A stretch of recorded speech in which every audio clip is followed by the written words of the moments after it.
시간은 하나님께서 오늘 우리에게 주신 말씀 함께 봉독해 올려드리도록 하겠습니다. 오늘 우리에게 주신 말씀은 신명기 6장 4절에서 9절까지의 말씀입니다. 우리 함께 합독하도록 하겠습니다. 같이 읽겠습니다. 시작. 이스라엘아 들으라. 우리 하나님 여호와는 오직 유일한 여호와이시니 너는 마음을 다하고 뜻을 다하고 힘을 다하여 내 하나님 여호와를 사랑하라. 오늘 내가 네게 명하는 이 말씀을 너는 마음에 새기고 네 자녀에게 부지런히 가르치며 집에 앉았을 때든지 길을 갈 때든지 누워 있을 때든지 일어날 때든지 이 말씀을 강론할 것이며 너는 또 그것을 내 손목에 메어 기호를 삼으며 내 미간에 붙여 표로 삼고 또 내 집 문설주와 바깥문에 기록할지니라. 아멘. Happy Father's Day. 오늘은 우리의 아버지들께 감사를 하고 또 우리의 아버지들을 응원하는 그러한 날입니다. 세상에 아버지 없이 자란 사람은 많지만 아버지 없이 태어난 사람은 단 한 사람도 없죠. 자, 이런 의미에서 아버지는 나라는 존재가 이 세상에 존재하도록 해준 사실 존재의 근원이라고 할 수 있습니다. 자, 그리고 우리의 아버지 역시도 그분의 아버지가 또 계시잖아요. 할아버지. 그죠? 우리 할아버지. 이렇게 계속해서 그렇게 아버지가 계시기 때문에 우리들은 이 세상에 존재하게 된 것입니다. 이렇게 존재의 근원을 거슬러 올라가다 보면 결국에는 누가복음 3장에 기록되어 있는 예수님의 족보에서 볼 수 있는 것처럼 모든 존재의 근원이신 어디로? 하나님께로 우리는 도달하게 되어 있습니다. 자, 그 위는 에노스요, 그 위는 셋이요, 그 위는 아담이요, 그 위는 하나님이시니라 라고 말씀하고 있죠. 처음 사람 아담에게까지 근원을 거슬러 올라가지만 거기서 또 우리는 한 번 더 올라가서 하나님께까지 도달해야 한다는 것입니다. 다시 말해서 하나님께서는 우리 모두에게 있어 존재의 근원이시다라는 것을 분명하게 보여주고 있습니다. 우리가 하나님을 하나님 아버지라고 부르는 이유가 바로 이 때문이죠. 우리가 하나님께로부터 온 자들이기 때문에. 자, 오늘 본문인 신명기 6장 4절에서 9절까지의 말씀은 이스라엘 백성이 약속의 땅인 가나안 땅에 들어가기 직전에 하나님께서 지도자인 모세를 통해 명령하셨던 말씀입니다. 자, 이 말씀 안에는 하나님께서 모든 아버지들에게 맡기신 그러한 거룩한 사명이 담겨 있습니다. 자, 그런데 이 사명은 어느 날 갑자기 등장한 것이 아니라 이미 그전 수백 년 전에 하나님께서 아브라함에게 주신 그 명령에서부터 시작된 것이었습니다. 우리 창세기 17장 5절을 한번 보시면 우리 같이 한번 읽어볼까요? 시작. 이제 후로는 내 이름을 아브람이라 하지 아니하고 아브라함이라 하리니 이는 내가 너를 여러 민족의 아버지가 되게 함이니라. 자, 아브람이라는 이름을 가졌던 그에게 열방의 아버지라는 그러한 뜻을 가진 아브라함이라고 하는 이러한 새 이름을 주시면서 하나님께서 그에게 복을 명하시고 계시죠. 자, 그 다음 절을 한번 보시면 6절을 보시면 뭐라고 말씀합니까? 내가 너로 심히 번성하게 하리니 내가 내게서 민족들이 나게 하며 왕들이 너에게로부터 나올 것이다 라고 그렇게 하나님은 약속하고 계십니다. 자, 이어서 7절과 8절도 한번 같이 한번 읽어볼까요? 7절 8절 시작. 내가 내 언약을 나와 너 및 내 대대 후손 사이에 세워서 영원한 언약을 삼고 너와 내 후손의 하나님이 되리라. 8절 내가 너와 내 후손에게 내가 거류하는 이 땅 곧 가나안 온 땅을 주어 영원한 기업이 되게 하고 나는 그들의 하나님이 되리라 라고 말씀하십니다. 아브라함 자신뿐만 아니라 그의 자녀들 그리고 그의 대대 후손들까지도 하나님과 영원한 언약의 관계를 맺고 계신 거죠. 그리고 그들에게 이 가나안 땅을 그들에게 아브라함에게뿐만 아니라 그 후손, 대대 후손들에게 영원한 기업으로 주시겠다라고 분명하게 약속하고 있는 것을 볼 수 있습니다. 자, 그런데 이러한 하나님의 약속이 이루어지기 위해서는 선결되어져야 하는 조건이 하나 있죠. 그것이 바로 창세기 17장 9절 말씀입니다. 우리 같이 한번 다 같이 읽어보겠습니다. 시작. 하나님이 또 아브라함에게 이르시되 그런즉 너는 내 언약을 지키고 내 후손도 대대로 지키라 라고 말씀합니다. 그 선결 조건이 뭐예요? 언약이 성취되기 위해서는 아브라함 너 자신뿐만 아니라 너의 후손들도 대대로 나의 언약 곧 하나님의 언약을 어떻게 해야 된다고요? 지켜야만 이러한 약속들이 이루어질 것이다 라고 말씀하고 있는 거죠. 언약을 맺은 쌍방간에 모두 다 언약을 지킬 때 그 언약이 효력을 발휘하게 되어 있는 것이죠. 자, 여기에는 이 말씀에는 너의 후손들이 하나님의 언약을 지키며 살아가도록 가르쳐야 할 사명이 너에게 있다. 아브라함, 너에게 있다. 라고 하는 그런 의미가 내포되어 있습니다. 창세기 18장 19절에서는 이러한 하나님의 의도가 보다 분명하게 담겨 있습니다. 우리 하나님께서 어떻게 말씀하고 계신지 같이 한번 말씀을 읽어보도록 하겠습니다. 같이 읽겠습니다. 시작. 내가 그로 그 자식과 건속에게 명하여 여호와의 도를 지켜 의와 공도를 행하게 하려고 그를 택하였나니 이는 나 여호와가 아브라함에게 대하여 말한 일을 이루려 함이니라. 자, 하나님께서 아브라함을 복의 통로로 삼으시겠다라고 그렇게 말씀하셨는데 그러기 위해서 그에게 주신 사명은 무엇이냐? 바로 하나님의 도를 지켜 의와 공도를 행하게 하는, 누구로 하여금 아브라함이 그 자식과 권속들을 명하고 가르쳐서 그들이 하나님의 도를 지키고 의와 공도를 행하는 삶을 살아가게 하는 것이 바로 내가 아브라함을 택한 목적이다 라고 분명하게 지금 말씀하는 것을 볼 수 있습니다. 영어 성경으로 보면 보다 그 의미가 명확해집니다. 보면 To keep the way of the Lord by doing righteousness and justice 라고 이렇게 되어 있는 것을 볼 수가 있죠. 자, 하나님께서 아브라함을 택하신 그 목적은 아브라함이 그 자식들과 자손들을 잘 가르쳐서 그들이 무엇을? 의와 공도, 곧 righteousness 그리고 justice 이 두 가지를 행함으로써 하나님의 도가 뭘까요? 하나님의 도는 하나님의 말씀이죠. 하나님의 뜻. 자, 그것에 순종하는 삶을 살아가게 하시기 위함이다 라고 말씀하고 있어요. 자, 여기에서 righteousness는 뭡니까? 하나님과의 관계를 말하는 거예요. 우리가 의롭게 된다는 것은 하나님과 내가 올바른 관계를 맺고 있을 때 의롭다라고 하는 거죠. 자, 그리고 공도를 행한다는 건 뭐예요?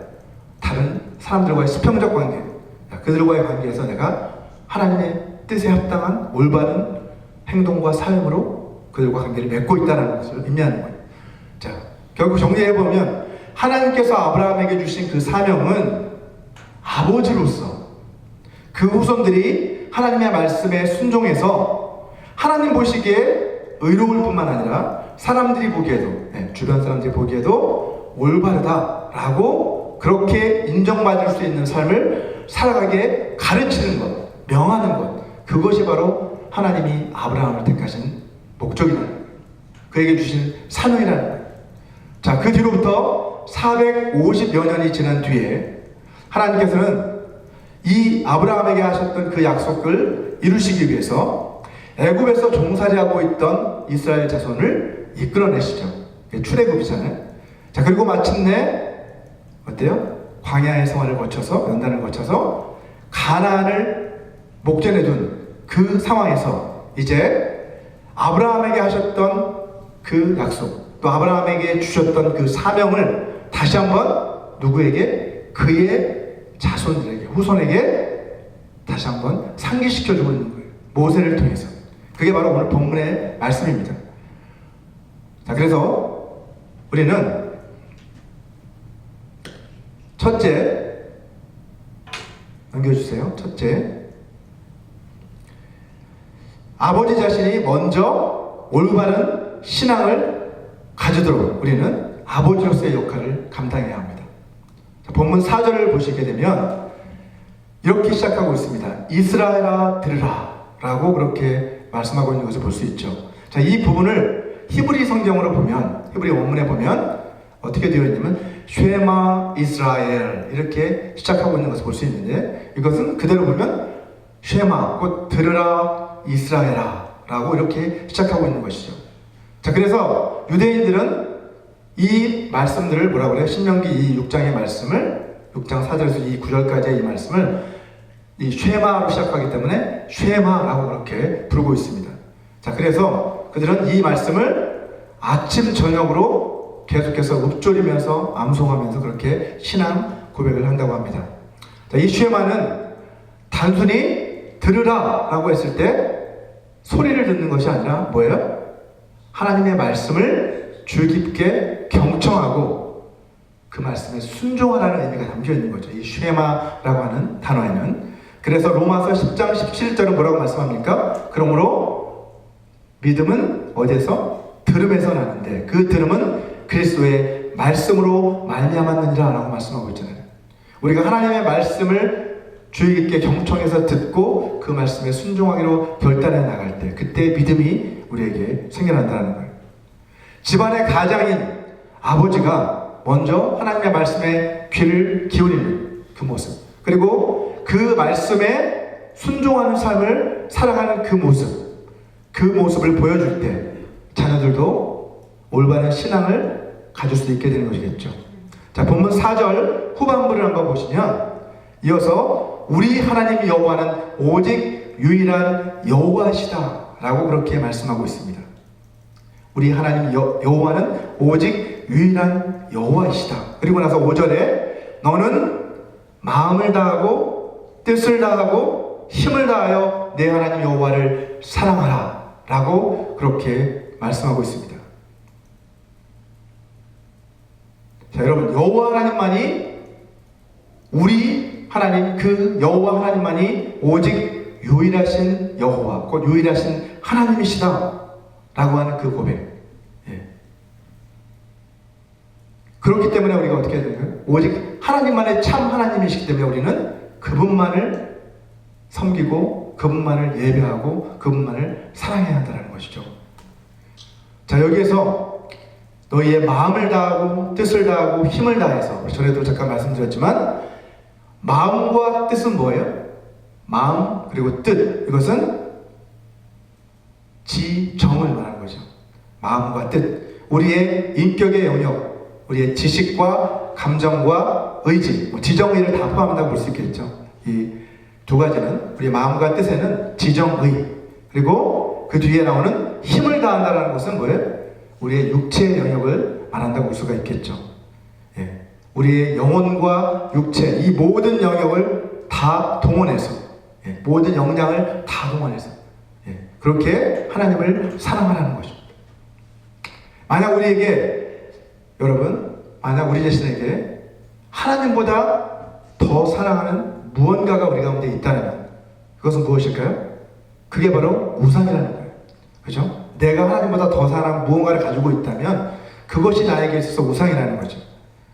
그래서 주님은 우리 인간은 마음의 두 주인을 섬길 수 없다라고 분명하게 말씀하십니다. 하나님을 사랑하면 다른 것을 미워하게 되어 있는 거잖아요. 그죠? 그래서 아버지는 자녀들에게 무엇을 가르쳐야 되는 거예요? 가장 중요한 것은 내 마음을 다하고 뜻을 다하고 힘을 다해 하나님을 사랑하라 라고 하는 이 말씀을 그들에게 가르쳐 주어야 한다는 거죠. 그러한 삶을 가르쳐 주어야 한다는 거죠. 어떻게? 먼저 나 자신, 아버지 내가, 부모인 내가 하나님을 마음을 다하고 뜻을 다하고 힘을 다해 사랑하는 그 모습을 보여줌으로써 우리 자녀들도 그러한 모습을 본받도록 우리는 가르쳐야 한다는 것입니다. 자, 이어서 6절을 보시면 이렇게 말씀하고 있죠. 오늘 내가 내게 명하는 이 말씀을 너는 마음에 새겨라 라고 이렇게 말씀합니다. 마음에 새겨라. 하나님의 이 말씀을 돌판이 아니라, 그 당시에 돌판에 말씀을 새겼잖아요. 근데 돌판이 아니라 마음의 신비, 마음의 판에 이 말씀을 새겨야 한다라고 이렇게 말씀합니다. 하나님의 말씀을 여기서 마음에 새겨라 라고 하는 것은 결국은 뭐예요? 하나님의 그 말씀을 계속해서 우리 마음속에 지속적으로, 지속적이고 또 반복적으로 그리고 깊이 있게 그렇게 내 마음에 새기라는 거예요. 그렇게 깊은 묵상을 하라는 거예요. 계속해서 되뇌이고 그 말씀을 마음에 묵상하며 그 말씀의 의미가 무엇인지, 나의 삶에 있어서 어떠한 의미가 있는지를 계속해서 그렇게 새겨나갈 때에 우리는 하나님을 진심으로 사랑할 수 있다는 거예요.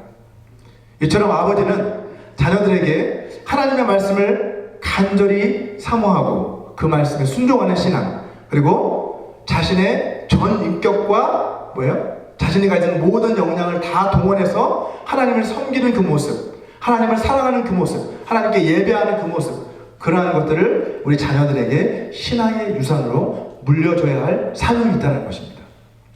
자, 두 번째로 우리 아버지들이 해야 할 그 사명은 자녀들에게 하나님의 말씀을 부지런히 가르쳐야 한다는 것이죠.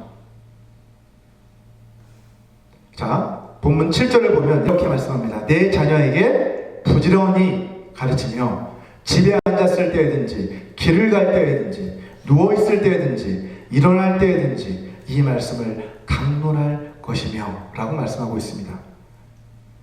자녀들을 부지런히 가르치라 라고 말씀하고 있는데, 자, 여기에서 부지런히 가르치다 라고 번역된 이 부분을 언어 성경에 보면 샤난이라는 단어로 되어 있어요. 샤난. 이 샤난이라는 단어는 뭐냐면 sharpen 이라는 뜻이에요.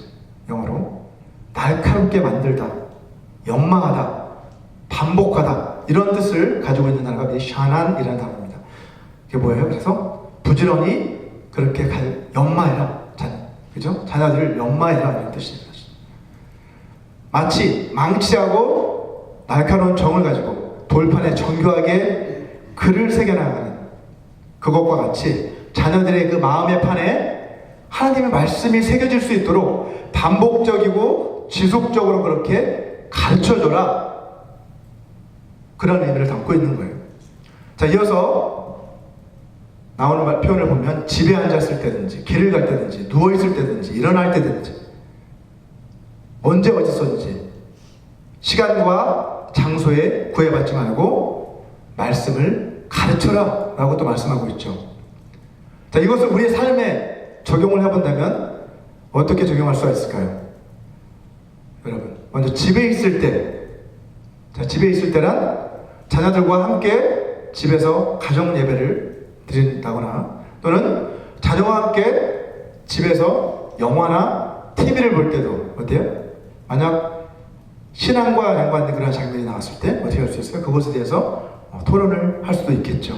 그것을 통해서 자녀들에게 말씀을 가르치는 그러한 적용을 할 수 있을 것 같습니다. 다음으로 길을 갈 때 자녀와 함께 산책을 하거나 자녀를 학교에 데려다 주면서 라이드를 해주면서도 어떻게 해요? 자녀와 함께 깊은 신앙적 대화를 나누면서, 그렇죠? 자녀와의 관계도 더 깊이 맺어가고 또 그를 통해서 영향을 끼칠 수 있는 그러한 기회가 있을 수 있습니다. 자, 그리고 누워있을 때는 어디에 해당할까요? 자녀가 잠자리에 들기 전에, 미국 사람들이 많이 하는 거죠. 자녀를 위해 축복하며 기도해주는 그것을 우리 실천할 수 있겠죠. 마지막으로 일어날 때는 자녀와 함께 아침에 일어나서 함께 큐티를 하면서 말씀의 은혜를 함께 나누는 그러한 삶을 우리는 실천할 수 있습니다. 자, 말 그대로 아버지는 삶의 모든 영역이죠. 한마디로 말하면, 그죠? 매 순간 삶의 모든 영역에서 자녀들이 하나님의 말씀에 합당한 삶을 살아갈 수 있도록 그들을 가르쳐야 할 사명이 있다라고 말씀하고 있는 거예요. 자, 마지막으로 세 번째, 우리 아버지들이 해야 할 그 역할은 자녀들에게 실천적 신앙의 환경을 조성해 줘야 할 책임이 있다는 것이죠. 본문 8절을 보면 이렇게 말씀하고 있습니다.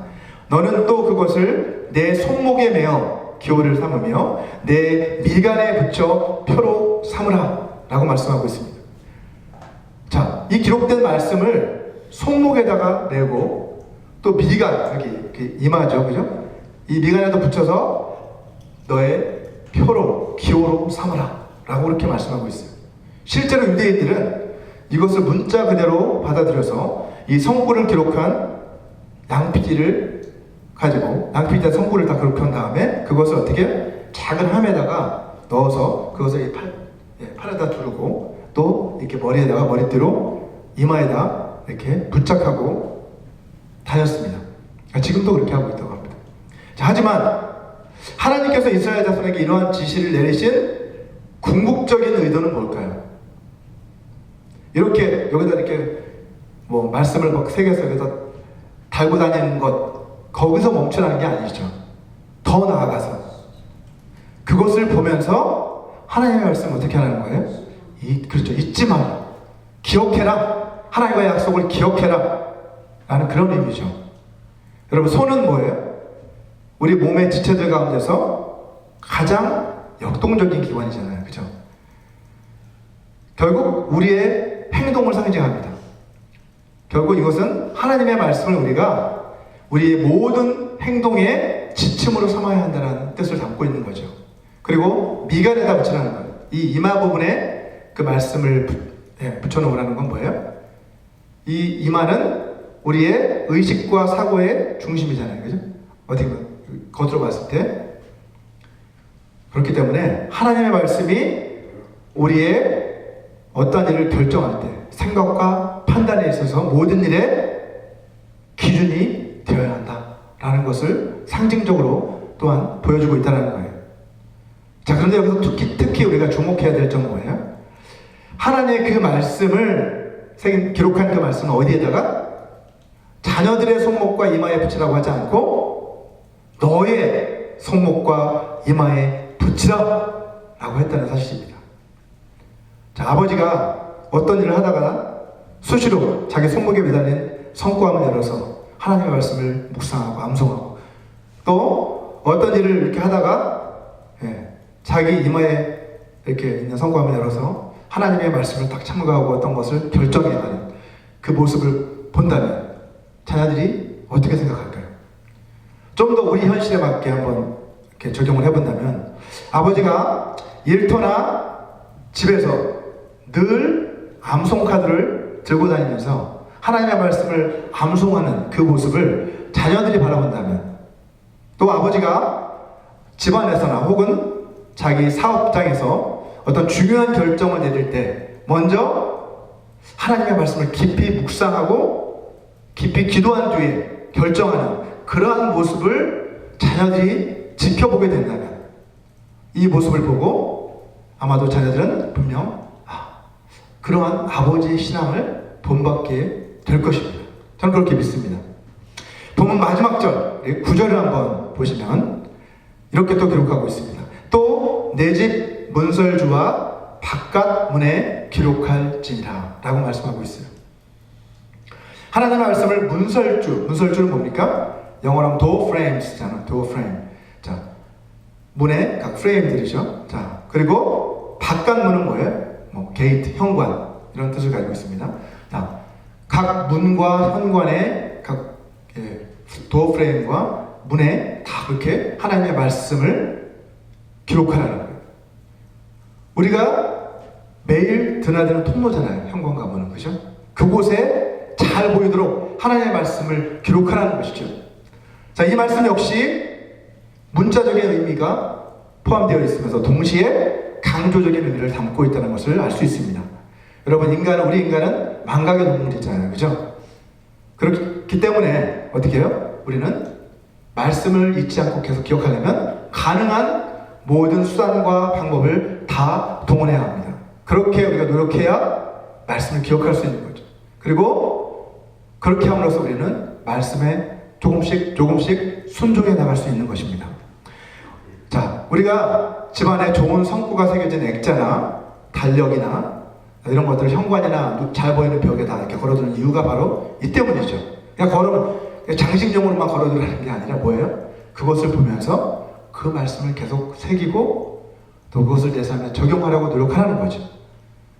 이처럼 아버지는 자녀들이 하나님의 말씀을 잊지 않고 기억할 수 있도록 자녀들에게 늘 모든 역량을 다 동원해서 이처럼 신앙의 환경을 갖추어주는 역할을 감당해야 된다는 거예요. 여러분, 부모는 자녀에게 여러 가지를 물려주죠. 첫 번째로 유전적인 형질을 물려줍니다. 네, 유전적 형질이란 뭐예요? 자녀가 부모로부터 물려받는 그런 유전적인 어떤 형태나 특징이나 성질이나 어떤 기능 이런 것들을 말하는데, 이러한 유전적인 형질 가운데는 키와 같이 어떤 환경에 따라 어느 정도는 영향을 받을 수 있는, 그죠? 요즘 애들은 더 크잖아요. 부모가 작아도 더 큰 것을 볼 수 있는, 이렇게 달라질 수 있는 것들도 있지만 안타깝게도 대부분은 어때요? 부모의 노력으로 막 그렇게 많이 바꿀 수 있는 게 많지 않습니다. 물론 요즘은 이제 성형식 수술의 그 기술이 발달해서 이렇게 외모도 막 바꾸고 이렇게 할 수는 있지만 어쨌든 그렇게 많지 않습니다. 유전적 형질 말고도 부모는 자녀들에게 많은 것을 물려줄 수 있는데, 부모가 자녀에게 물려줄 수 있는 유산, 그 유산에는 유형적인 유산이 있고 무형적 유산이 있잖아요. 그죠? 부동산과 돈과 같은 그런 유형적, 물질적인 유산도 있는 반면에 가정 환경이나 교육 환경과 같은 환경적 유산과 또 우리의 신앙이나 어떤 태도나 가치관과 같은 그러한 정서적인 또 보이지 않는 무형적 그런 유산들도 있습니다. 자, 이러한 유산들 가운데 그럼 가장 중요하고 큰 유산은 뭘까요, 여러분? 그렇죠. 오늘 본문 말씀은 그 가운데서 가장 큰 유산은, 가장 중요한 유산은 바로 믿음의 유산이다라는 것을 우리에게 다시 한번 일깨워주고 있습니다. 자, 하나님께서 아브라함에게 주신 그 사명, 그것은 뭐예요? 여러 세대를 거쳐 이스라엘에게 그렇게 하나님의 그 명령을 계속해서 가르치고 그것을, 그 하나님과의 약속을 지켜 행하라는 거죠. 세대를 이어서 그렇게 해서 전달이 되었죠. 어디까지? 이스라엘 자손들에게까지. 그것이 계속 전달이 돼서 어디까지? 예수님 시대까지. 그리고 지금 우리 그리스도인들에게까지 계속해서 그 명령은 전달되어 오고 있습니다. 자, 주님께서는 믿는 우리 모두에게 너희는 모든 족속으로 제자를 삼으라 라는 그러한 대사명, The Great Commission, 그죠? 대사명을 우리 가운데 주셨어요. 자, 우리가 복음을 전해야 할 사명을 받았는데 그 첫 번째 대상은 누가 될까요? 가장 중요한 대상은 누가 될까요? 바로 우리의 가족들이죠. 그 중에서도 특히 믿는 부모에게 있어서 최우선적 사명은 바로 나의 자녀들이 주님의 말씀에 순종하는 그러한 삶을 살아가게 하는 것. 그것이 가장 큰 사명이라는 거예요. 그들을 제자 삼는 것. 자, 에베소서 6장 4절을 보시면 사도 바울은 믿음의 아버지들을 향해서 이렇게 권면하고 있습니다. 우리 같이 한번 말씀을 읽어보도록 하겠습니다. 같이 읽겠습니다. 시작. 또 아비들아, 너희 자녀를 노엽게 하지 말고 오직 주의 교훈과 훈계로 양육하라. 자녀들을 양육하되 그들을 노엽게 하지 말고 그 뒤에 오직 주의 교훈과 훈계로 양육해야 한다 라고 말씀하고 있습니다. 주님의 교훈과 훈계로 양육한다는 건 뭐예요? 하나님의 말씀을 그들에게 가르치고 그들의 삶에 실천하게 하라는 거죠. 왜냐하면 하나님의 말씀은, 성경 뭐라고요? 하나님의 말씀, 하나님의 말씀은 성령의 감동으로 된 것이다. 그래서 뭐예요? 교훈과 책망과 어떻게 바르게 함과 의로 교육하기에 유익하다라고 성경이 분명히 말씀하고 있잖아요. 가장 좋은 교육의 수단이 바로 하나님의 말씀이라는 거예요. 이러한 사명을 받은 우리들, 아버지뿐만 아니라 우리 모두는 내 자녀뿐만 아니라, 그렇죠? 내 자식뿐만 아니라 내 자식의 자식들까지, 그렇게 해서 대대손손 하나님을 믿고 하나님을 섬기는 그러한 집안이 될 수 있도록 우리는 기도해야 하고, 또 자녀들에게도 그러한 믿음을 유산으로 물려주어야만 한다는 것이죠. 자, 이런 의미에서 하나님께서 아버지들에게 주신 그 사명은 한마디로 세대를 이어 제자 삼는 사명이다 라고 이렇게 이야기할 수 있습니다. 저와 여러분 모두가 신앙의 모범을 통해서 자녀들을 하나님의 말씀으로 양육함으로 세대를 이어 제자 삼으라는 주님의 대사명을 감당해 나가는 그러한 삶을 살아가게 되시기를 주님의 이름으로 축원합니다. 우리 이 시간 오늘 주신 이 말씀을 생각하시면서 다 같이 함께 기도하는 시간을 갖기 원합니다.